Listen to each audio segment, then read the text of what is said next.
মা খাদিজাতুল কুবরাকে কবরে রাখার পরে নবীজি কবর পারে বসে আছেন, মাটি চাপা দেওয়া হয়েছে, নবী বসে আছেন।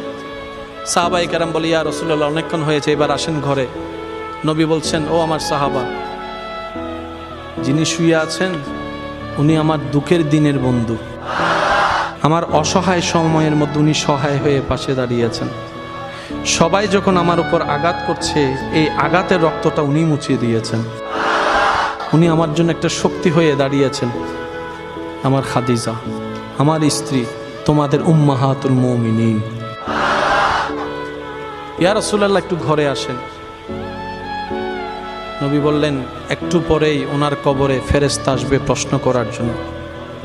আমি নবী বসে আছি, আমার খাদিজার প্রশ্নের উত্তর আল্লাহর হুকুমে খাদিজার পক্ষ হয়ে আমি নবী উত্তর দেওয়ার জন্য।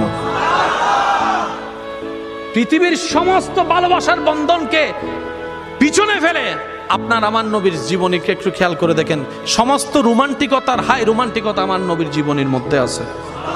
আমরা নিতেও জানি নাই, পালনও করতে জানি নাই। আল্লাহ পাক আমাদের সবাইকে ইসলাম মেনে চলার তৌফিক দান করুক।